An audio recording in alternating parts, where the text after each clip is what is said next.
I don't know if you saw this, but the stat that got me within the Democratic Party right now, 59% of Democrats who support socialism have college degrees. 40% who support socialism don't. What's up, family? Before we get into today's breakdown, make sure you hit that like button, share this video with somebody who needs to hear this, subscribe to the channel if you haven't already, and turn on those post notifications because today we're talking about something that cuts to the core of what's really going on in American politics right now. And I'm telling you, family, this is one of those topics where the media has been selling you a narrative that doesn't match the numbers. And they've been telling you that socialism is this big working class uprising, this blue collar revolt against the system. But when you actually look at who's pushing this stuff and who's showing up to the meetings, who's donating to the candidates, the picture looks completely different. And that's exactly what Mike Rowe pointed out recently when he sat down with Bill Maher. He dropped some numbers that cut through all the noise, and I want to break that down for you today because this is the kind of information that changes how you see the whole conversation. All right. So here's what happened. Mike Rowe went on Real Time with Bill Maher, and they started talking about this whole socialist surge inside the Democratic Party. And Mike, he doesn't come at this from a political angle. He says himself he doesn't really have a dog in his socialism hunt. But what he does have is a dog in the workforce conversation, and that's where it gets interesting. Because he looks at what's being called a worker uprising, this idea that working class Americans are flocking to socialism because capitalism has failed them. And he says, no, that's not what this is. And then he drops a stat that tells you the real story. Within the Democratic Party, 59% of Democrats who support socialism have college degrees, and only 40% who support socialism don't. Hmm.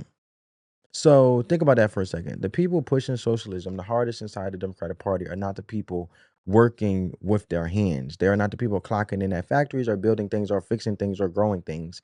They are college graduates, and there are people who took out loans, got degrees, and now find themselves in a position where the job market didn't work out the way they thought it would. And instead of looking in the mirror, they looking at the system and saying, change it, pay for my mistake.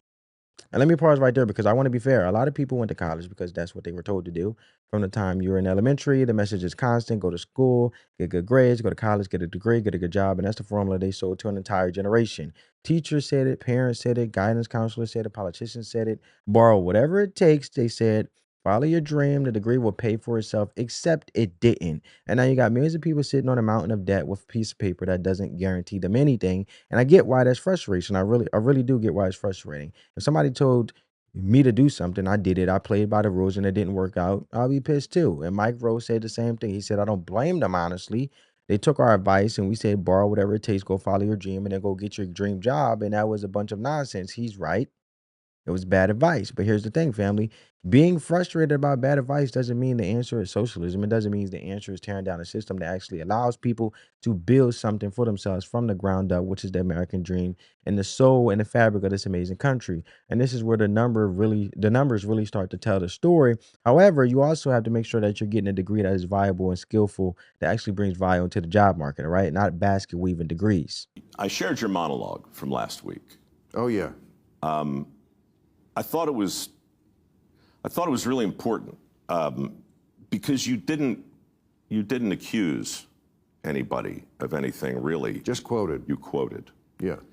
So I put this up on my little page and I wrote what I wrote, and we have over 200,000 comments on this thing. You hit something that's so primal right now, and Yeah.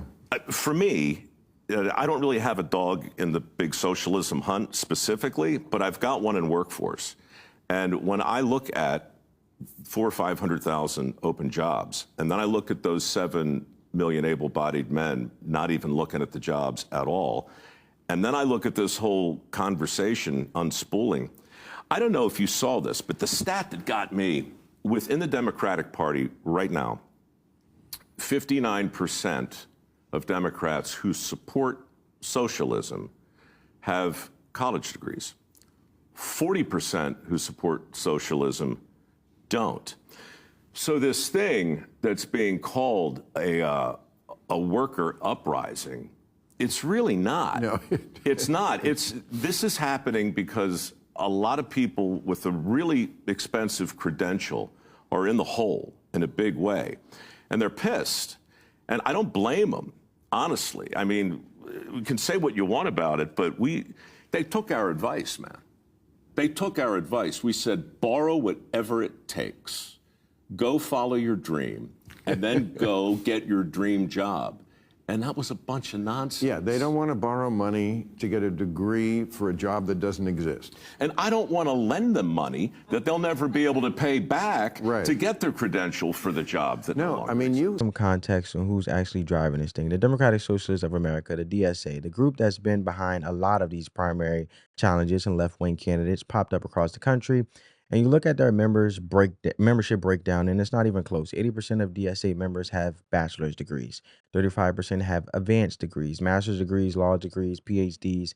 Now, here's the number that should stop you cold. Blue-collar workers, people in trades, manufacturing, construction, and people were told this movement is for, make up just 4% of DSA membership, 4%. So the group that's supposed to be leading a working class revolution against capitalism is made up almost entirely of people who went to college, got degrees, and in many cases are sitting on debt they can't pay back.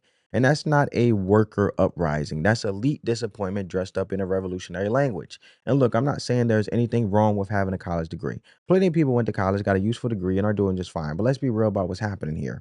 The total student debt in this country sits around at $1.84 trillion across about 42 million borrowers, okay? You see it on the screen. And that's not chump change. And when you got that kind of weight around your neck and the job you were promised isn't there, you start looking for somebody to blame. And you start looking for the system to fix it for you. And instead of saying, maybe I picked the wrong major, maybe I should have gone a different route, the response from a lot of these folks is the system is rigged, capitalism is broken, we need socialism. But here's what's crazy. At the same time, all these college graduates are pushing for socialism because the degree didn't pan out. And there are hundreds of thousands of high-paying jobs sitting empty. Ford alone had 5,000 open positions, good jobs, jobs that pay well, jobs that don't require a 4-year degree, jobs that actually build things and nobody's filling them, right? So because we spent 40 years telling young people that trade work is beneath them, that if you work with your hands, you must not be smart, that college is the only path to success, and now we're reaping what we sowed. We got a generation of people with degrees in debt who can't find work in their field, and we got a generation of skilled trade jobs that can't find workers because out of we talked everybody out of considering them, basically. I mean, it doesn't get even more clear than that. But think about it like this. You got 52% of recent college graduates start off under underemployed, and that means half of them are working jobs that don't even require the degree, they just borrow money for. And meanwhile, the manufacturing industry is looking up to 1.9 million unfulfilled jobs by 2033, as you see on the screen. Construction needs over 300,000 new workers this year alone. So you got this massive mismatch. People with degrees can't find work. People with skills are high in demand. And instead of shifting the conversation towards trades, towards apprenticeships, towards actual skills that the economy needs, the people who made the wrong bet are demanding that everybody else pay for it. And they want loan forgiveness. They want free college. They want higher taxes on people who actually produce things. And they want the government to step in and make their bad decisions feel less bad. And that's what this whole socialism push is really about at its core. And it's not about helping the working class. It's about protecting the people who follow the wrong advice, you know, from having to face consequences of it. And that's really what it comes down to in a nutshell as we're having this conversation. Let me know your thoughts down in the comments below.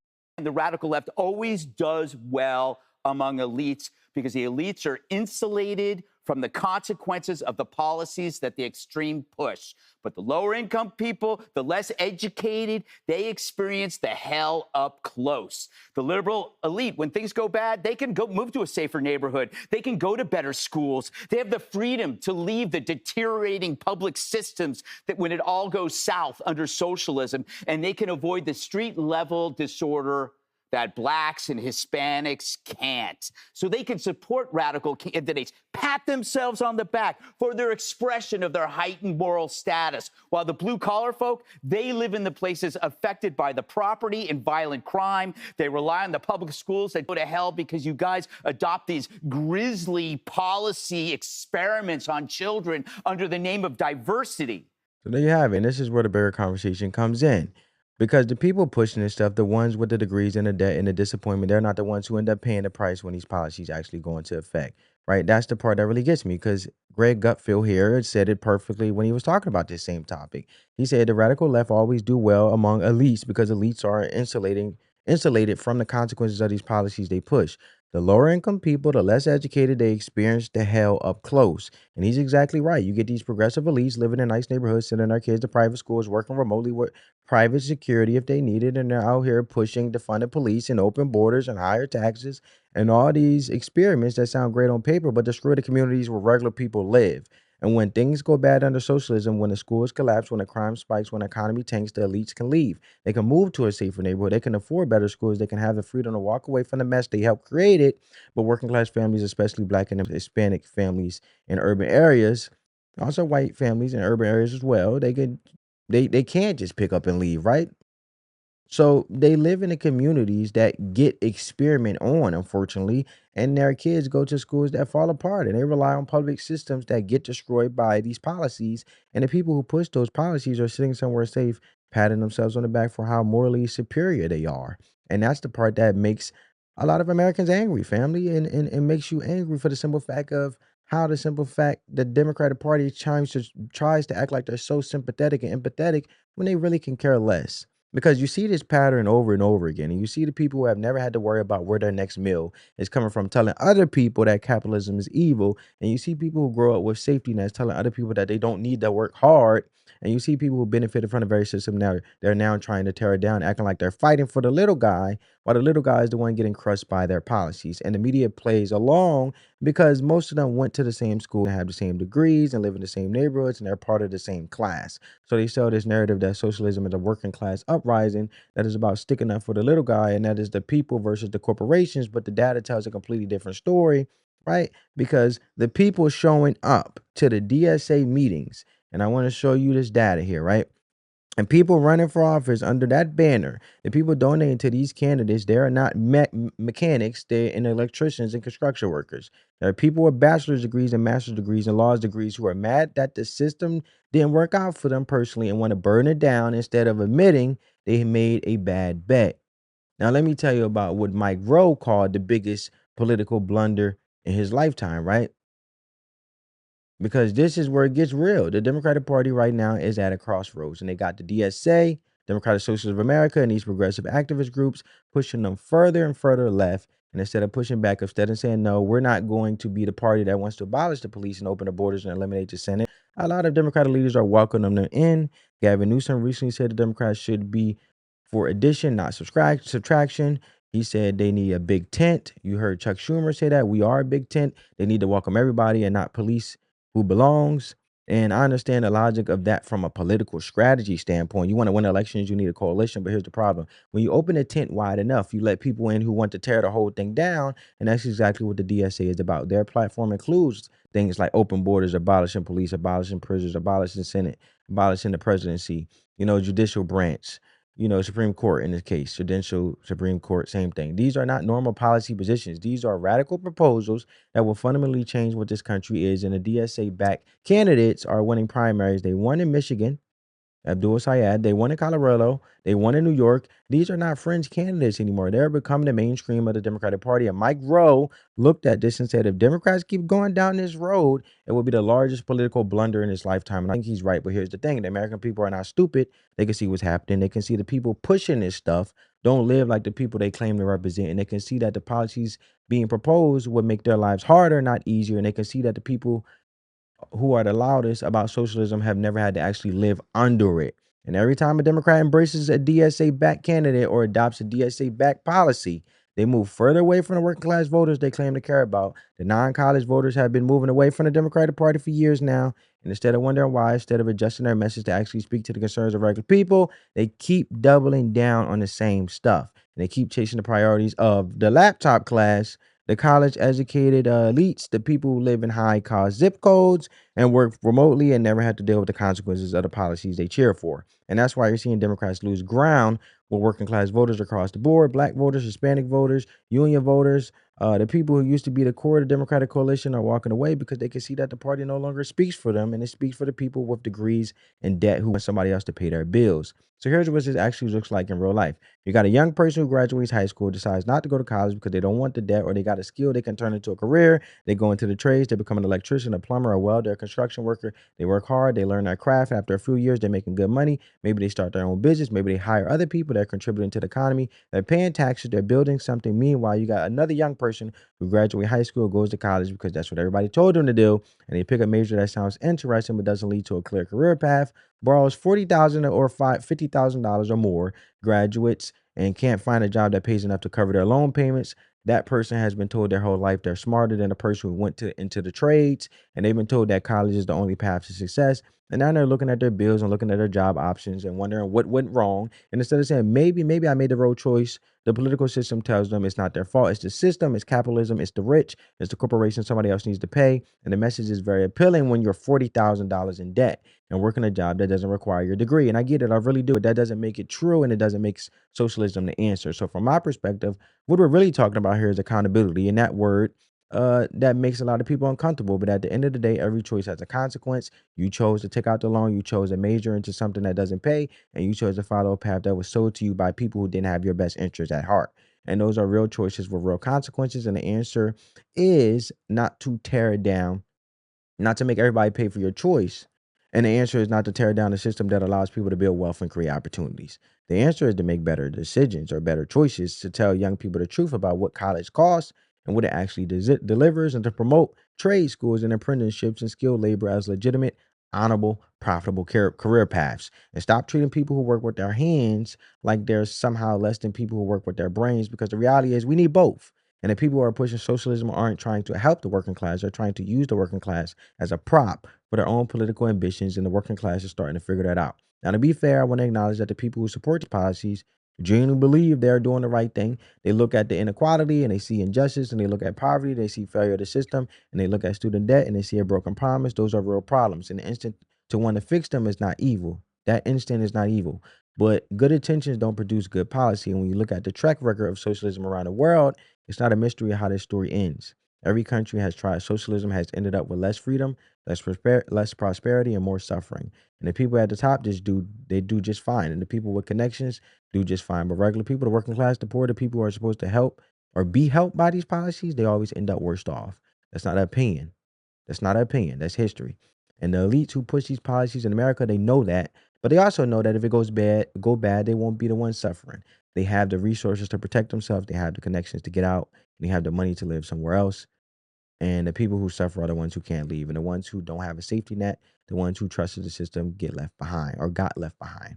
And that's why this whole thing is so frustrating to watch, because you see people who claim to care about the working class pushing policies that will destroy the working class. And you see people who claim to care about racial justice pushing policies that hurt, you know, minority groups, Black and brown, Hispanic communities. You see people who claim to care about the poor pushing policies that make it harder for poor people to climb the economic ladder and pull themselves up by their bootstraps. It's all backward. And the reason it's backward is because the people pushing it don't actually live in that world that regular people live in.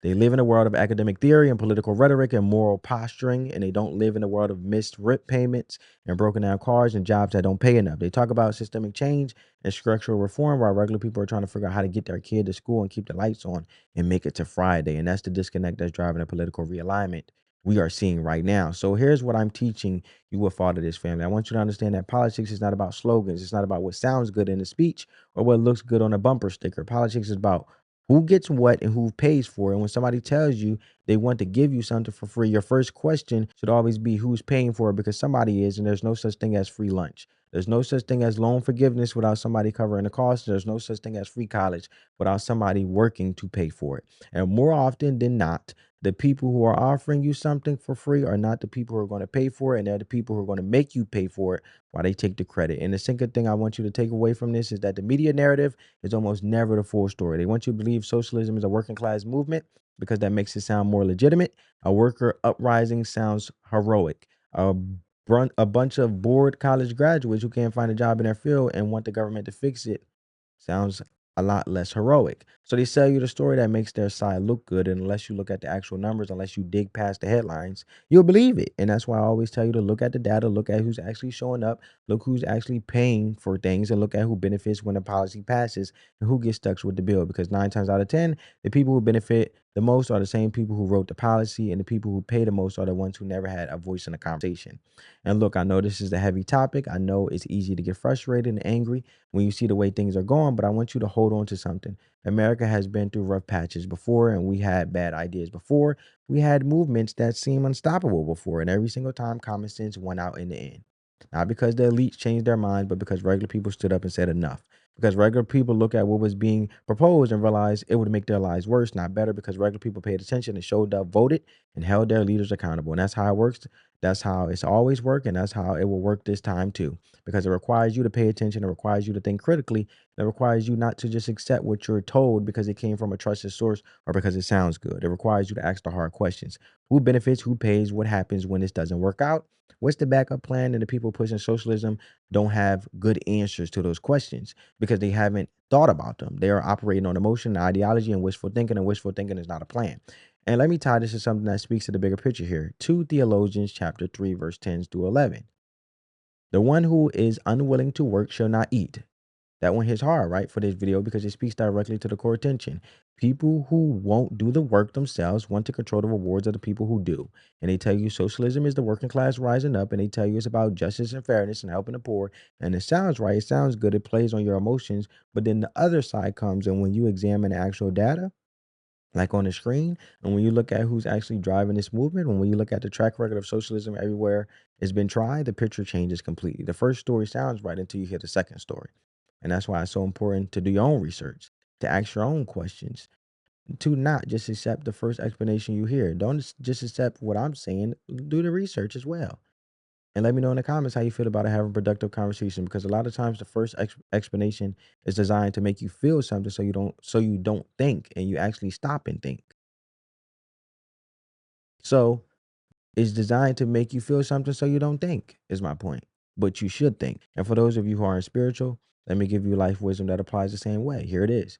The person who benefits the least from a policy is usually the one being asked to sacrifice the most for it. Think about that. Every time somebody tells you to sacrifice for the greater good, ask yourself who the greater good actually serves. Because 9 times out of 10, the people asking for the sacrifice won't be making it themselves. They'll be standing on the sidelines cheering while you carry the weight. That's not compassion. That's not solidarity. That's exploitation dressed up in moral language. And the only way to protect yourself from it is to pay attention, ask questions, and refuse to be used as a prop for somebody else's political agenda. So I'm gonna wrap this up, family. Here's what I want you to walk away with. The socialist surge inside the Democratic Party is not a working class movement. It is a movement of college educated elites who were sold a bad deal and want everybody else to pay for it. The people pushing this stuff are not the people who will suffer when it fails. They will be just fine.